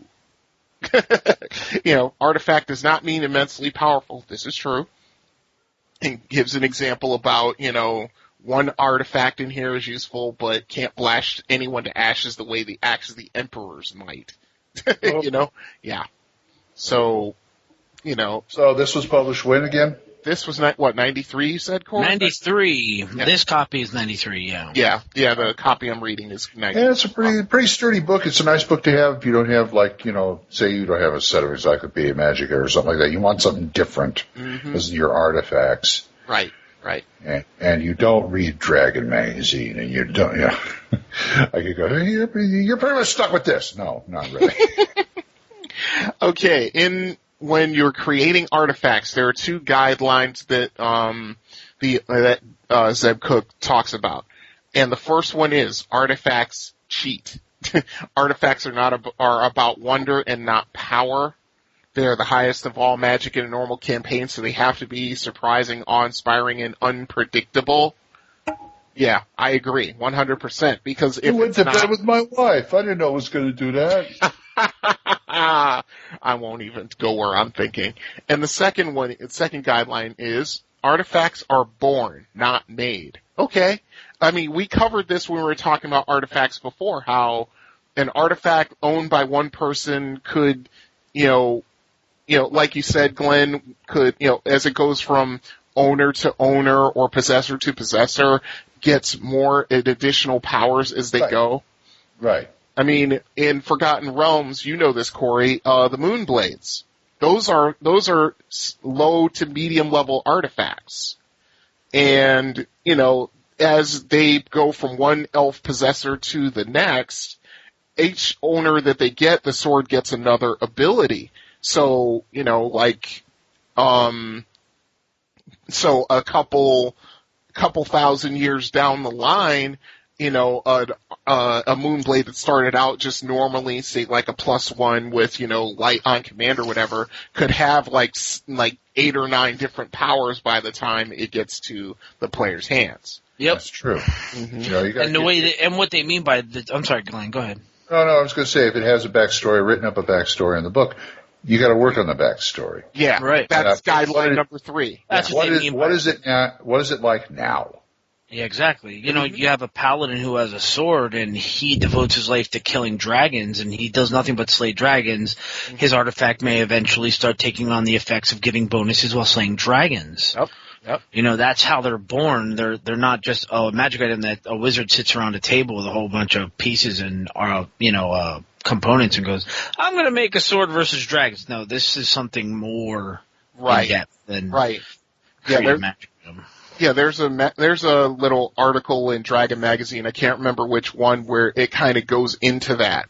How if a +1 sword in the hands of a fighter goes and kills, like, say, 100 orcs or something like that, and it's like this sort of event, and the circumstances or the happenings of that event sort of get transferred into the sword. So at the end of it, it will probably turn into like +1, +2 versus orcs or something like that. Yeah. But go ahead. No, I was just going to say, that was the third guideline. As I was saying, every artifact has a tale. They all have stories going from beginning to end in how that artifact has created or altered history within the campaign if the DM actually takes a little time and thinks about it. Right. So he's got like a how to make an artifact type thing in the book, right? Right. Yeah. For if you're creating an artifact, You know, the last one is every artifact has its price, which means, you know, Uncle Ben saying with great power comes great responsibility. And it's true with artifacts because some of these artifacts can literally destroy a campaign world if left to the wrong person or wrong player. Uncle Ben's ancient rice bowl. Okay. Exactly. I thought he said never mind. No, I'm gonna yeah, we're just gonna let that one pass. So what kind of artifacts they got in the book? Oh, they've got all the classic ones that we talked about previously, like the Sword of Cass and like the Iron Hand of Vecna. They have a couple of others. They have them categorized because they have the apparatus. Yeah, the apparatus. That's what it's called. That's like the first one. Don't pass the all-knowing eye of Yasmin Shira. Yeah, exactly. That's one that I've never seen. So they put some. Well, when's the last time you've played Al-Qadim? Yeah, Al-Qadim. Yeah, I've never played Al-Qadim. So we even passed the acorn of Wu Mai. Yes, I know that one. Wu Mai. Mm-hmm. Wu Mai. Oh my. Yeah, with all apologies to George Takei. Yeah, of course they have the Axe of the Dwarvish Lords in here. You know, I mean, they have all the familiar ones, but it's like we were talking about earlier. And you know something? They actually have a chart in the back, which it's sort of like taking what was in the first edition DMG and they just modified it just a little bit because these artifacts, they have static abilities. Nice. But they also have randomized abilities. Nice. Where is that?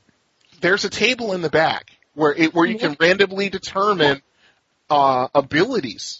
No, there's tons of tables in the back of this book. This book got a whole bunch of tables. Yeah, exactly. So you can actually tailor make artifacts for your game. Okay. I thought there was a table, not 17 pages of tables. Yeah, there's a lot of tables. Yeah. So you know what? I'm thinking that I've always thought of this book as like the companion to the Tome of Magic. I agree. And now I'm kind of sorry I still don't have it because I know I have the Encyclopedia Magica and I got the Wizard's Spell Compendium, blah, blah, blah, blah. But it sounds like these books have something a little more than they don't have. Yeah. Like the stuff on how to make an artifact. Yeah, correct. Yeah. And the tables. Mm-hmm. Yeah, and the tables. Yeah. I'll tell you what, you get me the Wizard's Spell Compendium, the issues 2, 3, and 4, and I'll give you my copy of Book of Artifacts. No, that doesn't seem quite fair. Yeah. Come on, man! I really need it. This second, third, and fourth book. I got the first priests and the first mages, and that's all I got.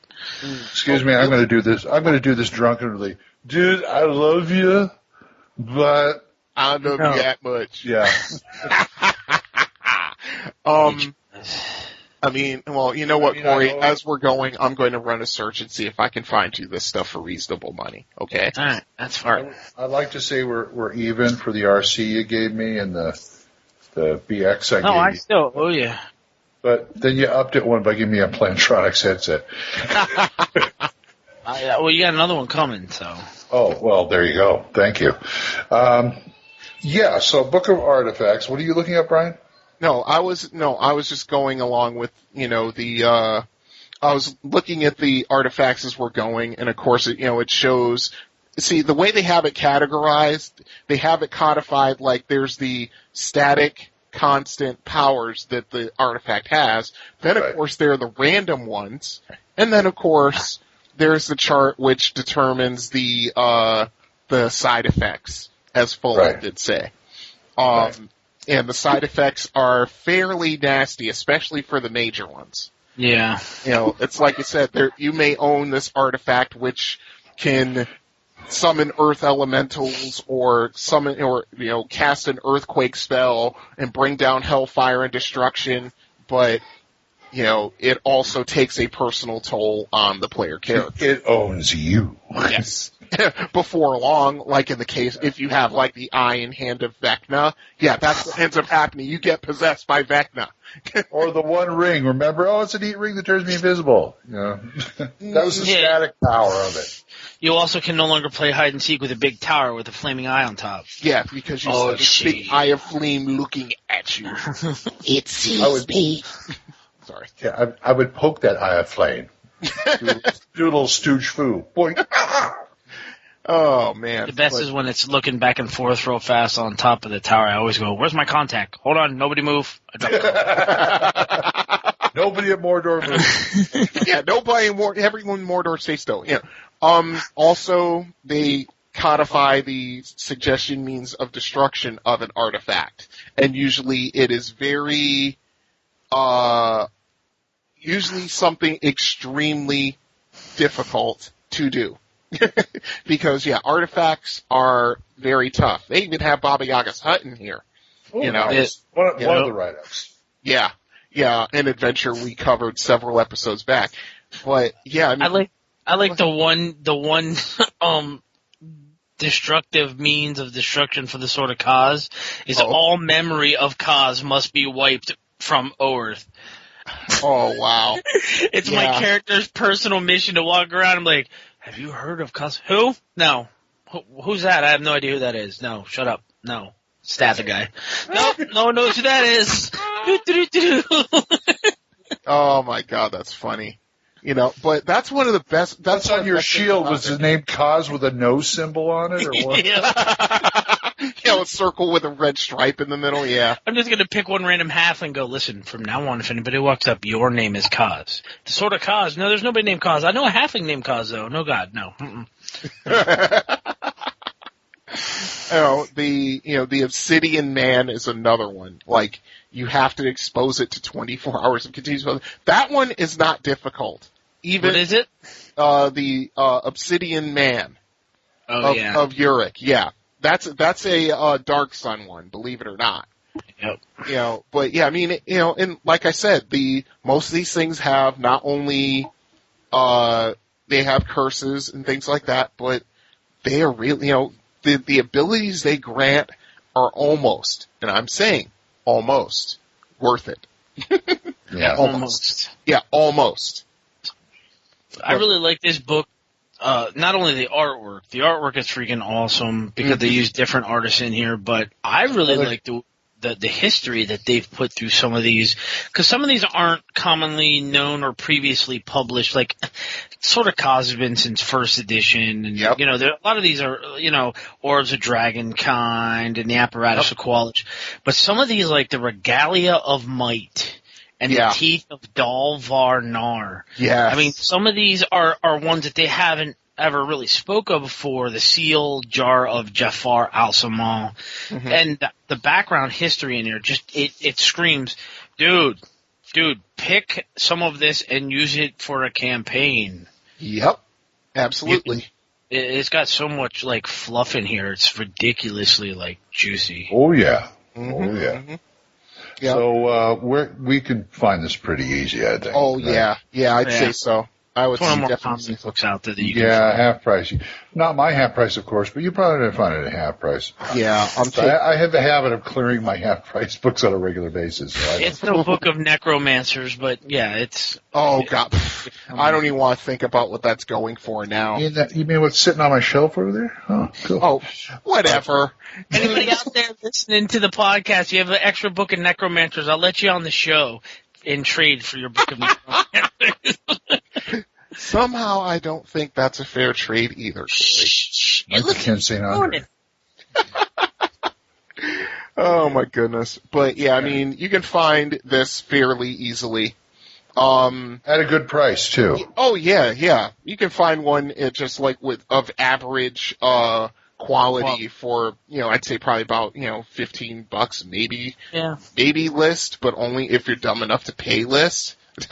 You know what I'm saying? Don't go to a stupid secondhand bookstore I got in town here who likes to mark up everything. Mm-hmm. $25 for a book of artifacts. No, I don't think so. Yeah, I wouldn't do it. No way.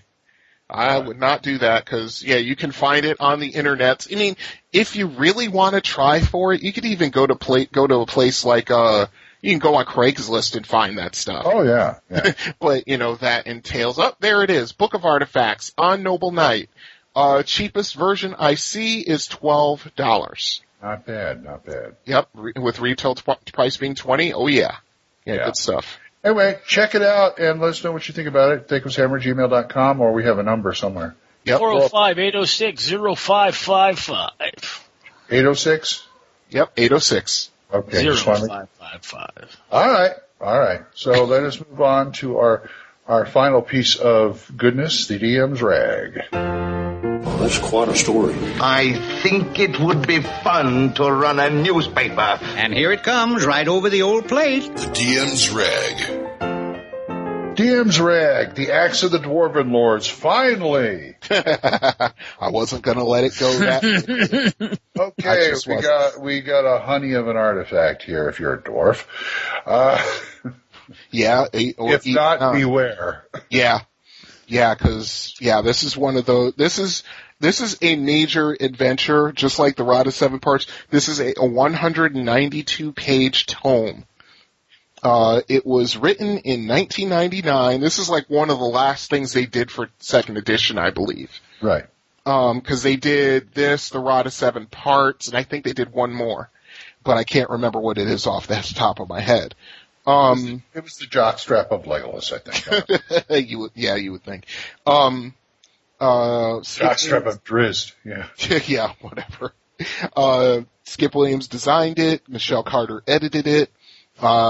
Various people that not very many people know, and they even put in this said based on the original Dungeons and Dragons rules created by Gary Gygax and Dave Arneson. So they gave the nod to the originators, which is what they should have done with every tome, if only to keep the grognards quiet. Oh, did I say that? Anyway, moving right along. Long story short, the Axe of the Dwarvish Lords has fallen into the grasp of a bunch of goblins, the head of a goblin army. We're talking 30,000 strong. His name is Terdo, which is an interesting name and a little bit weird. And he's a pretty high level mage. Yeah, he's an 18th level conjurer. And of course, they all have past histories, but somehow, some way, this guy inherited an army or got an army of goblins. He found the Axe of Dwarvish Lords, and he gave it to his goblin lover, who is a 12th level fighter, who also, through the Axe's powers, has been turned into a dwarf. I was going to say that works on humanoids too, right? Yes. You could, humanoids, humans, demi-humans, yes. If you have, that's one of the curses of the Axe of Dwarvish Lords. It will turn you into a dwarf over time, and if you are a dwarf, it will reduce you in height to 4'3", but it will double your infravision and all that stuff. Which is why the dwarves become shorter too. Yes, exactly, because there's a spirit. I forget exactly the history of the actual item, but yeah. I mean, it even shows it. You get a if you like strap it on your horse, eventually you're riding a donkey. Or a dwarf. You're riding a dwarf, yeah. No. You said anything. Yeah. Of course, it gives you if you are, say, an elf or a human, you take this, you get infravision, or it extends your infravision by 60 feet. You get the underground detection abilities that a dwarf has. You get the increased lifespan that a dwarf has. The side effects, you lose a point of charisma. Even just by touching the axe, you lose a point of charisma. No save. Mm-hmm. Yep. Then, anytime the axe wielder holds or carries a magic item, there's a 20% chance that the item will be permanently non-functional. So, yeah, there's no way a party without dwarves can find this for, say, a dwarf king or something and transport it to him without something happening. Well, if somehow, some way, you have to figure out have to figure out a way. You might even just have to take the charisma loss. Okay, bag of holding. Toss it right in, yeah. No, you want to know what it even says? Right here. No barrier or protective device can prevent the axe from influencing the bearer, including anti-magic shells and extra-dimensional spaces. A character who has touched the axe and subsequently placed it in a portable hole is still under its influence. Wow. That's what happens when you mess with an artifact. Can I transport it to another plane and out again? If somehow, some way you don't touch the axe, and you might have to. Okay, so they give a full write-up to the major baddie in the first, on page 18 of this, and like I said, he's an 18th level conjurer, and he's got, of course, he's powerful. He's got a dwarven fighter who's carrying the axe. And the thing is that this army wants to overrun and destroy a region where dwarves live.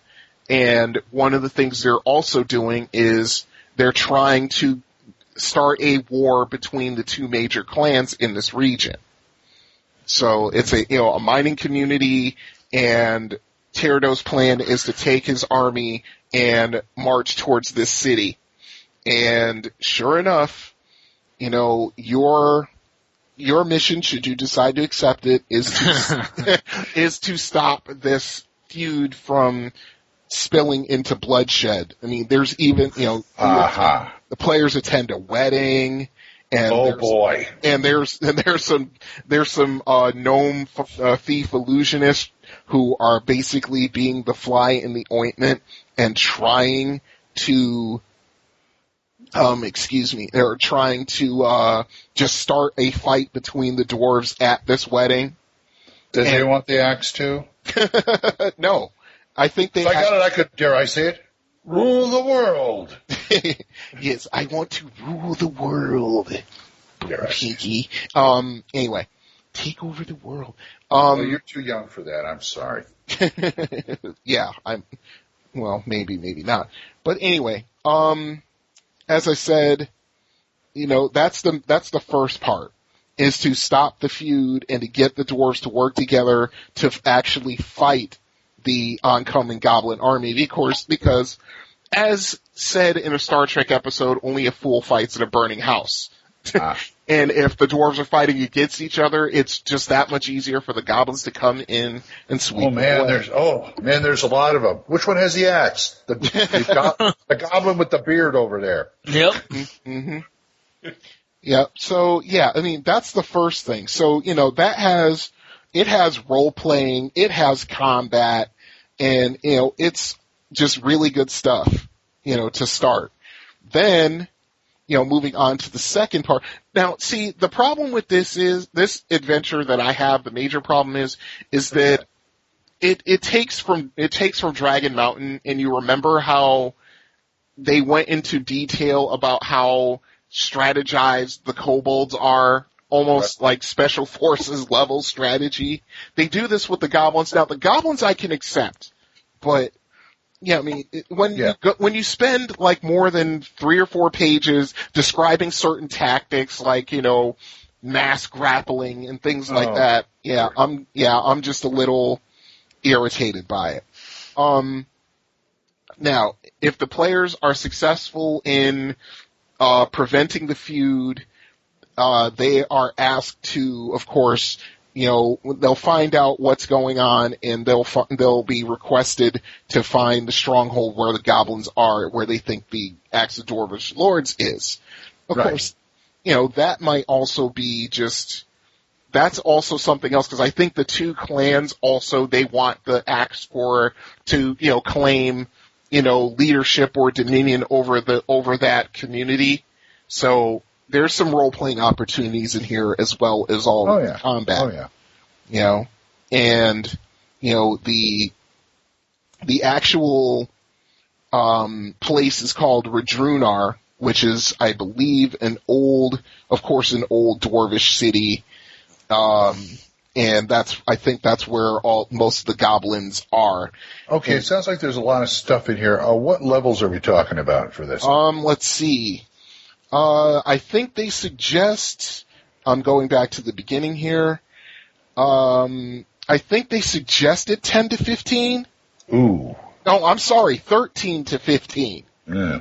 Yeah, this is one of those, this is a campaign, quote unquote, ender or, creating legends. See, this is one of the reasons why I stopped buying around 2E, aside from Dungeon Magazine, why I stopped buying modules, is because everything seemed to be geared to the high level stuff. Not that I wanted beginning stuff. I mean, I had plenty of that, but they could have done more medium level stuff. Yeah, 7 to 9, maybe 10 to 11, something like that. And they were cranking out all these earth-shattering modules, which is all right, but you got to work up to that. No, I agree with you. I mean, that's like the one big failing of 2E, even though they had Dungeon Magazine to cover for it. Right, which I thought was brilliant. Yeah, because there are some really excellent adventures in Dungeon Magazine. Yes. I mean, almost everybody I know who plays second edition either recommends or, who is gaga over this adventure or that adventure. But yeah, I mean. Trouble at Trogdor. Excuse me. Sorry. Yeah, I know. No, oh God, the hatred that adventure gets, and I still don't understand it. Anyway, but yeah, I mean, that's one of the things about second edition. They didn't do the print run of adventures that 1E had. 1E had a massive run of adventures going. And they'd be all over the board too. Yes. Going beginning, first, medium, Yeah, going from like first level all the way to 13th, and stuff like that.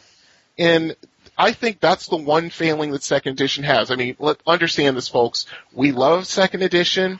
We love playing it. We love running it, but we not love talking about it. Yes. We love arguing about it. We love making fun of it. Obviously, but we are not blind to the shortcomings of it. But I still can't think that it's a shortcoming because you had Dungeon Magazine. Yeah, that's what I mean. They expected that to fill the hole. Yeah, and unfortunately, the hole was a little too big, and they did do a filter. Yeah, exactly. They did a small print run of modules, but they just weren't what people were looking for. Also, I think the fact of when second edition came out, not that we need to get into a whole module discussion, but I think when second edition came out, they focused more on getting reprints of the books out, getting updated rule sets, and doing the books that they wanted to do. Splat books. Yeah, and the I agree. Books took, I think, the creative teams that would have been working on modules, I think, were more focused towards getting those splat books out. Okay, we got Dungeon over here. We're covered. Okay, now. Yeah, exactly. Yeah.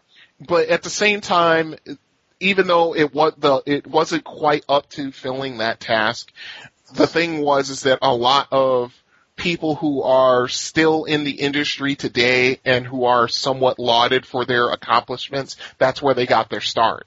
Yep. In Dungeon Magazine, like Paul Collada's like one. He was contributing to Dungeon Magazine before TSR said, this guy's really good, we should hire him. But yeah, I mean, that's the whole thing. And the funny part is that, adventures like this, I appreciate the fact that they decided to do a couple of adventures based on the artifacts. Mm-hmm. Yeah. Because, I mean, I'll just go so far as to say that not a lot of people who played in these, who played in these modules or played second edition or even some played first edition, they didn't quite grasp how special and rare artifacts are. Yeah. And this adventure and everything surrounding it, the feud between the Dwarven clans and the Goblin army and all that kind of stuff, that's all most of it's, I won't say backstory, but it's secondary to the original thing, which is the player characters get sucked into this quest to find a major Dwarven artifact. Yep. It's just one of those things where it even shows in detail just how powerful the artifact, the axe is, but it also the major drawbacks of that artifact. Yeah, I can see that. Well, and what did this retail in the day for? This retailed for $26.95. That's another reason why I wasn't buying. Well, yeah, that was a little expensive. But you know what? And I'm not edition bashing when I say this, but considering that 3rd edition books started at $30, it's not that bad. Yeah, but 26 for a module, man. Better have gold gilded leaf. But at the same there time, was enough in here. It wasn't just as small, like it was a lot bigger than like X1 or like B4. Yeah, you're talking a thick, flat-edged, flat-binded module. Mm-hmm. Yeah, 192 pages with full color maps. So that's pretty significant. I didn't have a problem paying. I don't think I paid list price for it, but all right, and it's still out there. Oh yeah. Are we gonna rate this bad boy like we usually do? I give it a couple of stars just for it's got a good artifact at the center and got some neat stuff to do and got goblins. Mm-hmm. Oh yeah, 30,000 of them. Yep. I'll give it 4. I'll give it 4 out of 5. I mean, when it's one of those things where it's one of those adventures that starts out as something else, and just then all of a sudden it's like, oh, dude, we're gonna go find that. Oh, the leader of this goblin army is in possession of this artifact, and we need to take it, dude. Yeah. Let's do it. Yeah, I'd have to say I'm gonna give it a 4. Just because of what I do for all my reference materials for D&D, just to pull it apart and use characters, use encounters, use the maps. Okay. Plus, it's Sweckle's art. And, I gotta say, if you ever seen any of my art, you can kind of see a little hint or homage towards him. Well, yeah, the cover of it is amazing. Just the piece of art he did for the cover with this dwarf with this murderous look in his eyes, and he's holding the axe. Yeah. Oh no, that's Tony. That's Tony Scadulo. Oh, that's good. That's good. Oh, okay. Sorry, I can't get it out right. Sorry, Skazudlo. Yeah. But the maps are good. I think the storyline's great. Plus, it's one of the few, like he said, one of the few 2nd edition modules that was worth a damn and was meaty enough. I'm going to give it a 4. It gives it a 3.5 average. Okay. Yeah, that's fair. All right. That's good. Check it out. Tell us about it, thacoshammer@gmail.com and all those other places. And it's about time to close another Slabat book. Yes, it is. I guess we're going to have to say goodbye to Full On because he was called away for some army stuff. We left him in the hallway at -3 hit points, folks. We're going to be back after. We'll get back. Is that what that means? Okay. Yeah. Okay. So I'll say goodbye to Full On. Goodbye, Gamer Nation. Well, you have to be louder. Goodbye, Gamer Nation. There it is. Oh, that's so bad. Corey, say goodbye for us. Good night, folks. Don't let your ice melt into your liquor. Brian? Oh, like I said, folks, if you see a ring with some Elvish script on the inside of it because you did a detect magic on it, do yourself a favor. Don't put it on. Find the nearest volcano and just throw that bad boy in there. All right. And I'm GM Glenn, and I'm just here to tell you, see you next time when the hammer comes down on THACO's Hammer. Bye-bye. Hey, I have a question. If a Battle Rager gets high enough level, you think you could make like an artifact out of his Gut Shaker Potion water skin? God, who'd want to drink that? I would. THACO's Hammer theme is provided by the Diablo Swing Orchestra. You'll find them on Jamendo.com. All other additional music for this episode was provided by Kevin MacLeod. You'll find more of his music on Incompetech.com. Be sure to visit our website at thacoshammer.info. If you have any questions or comments, email us at thacoshammer@gmail.com. Remember, that's an O, not a 0. You can also find us on the 2nd edition forums at osrgaming.org and at purpleworm.org. Or give us a call and leave us a voicemail at 405-806-0555. See you next time when the hammer comes down on THACO's Hammer.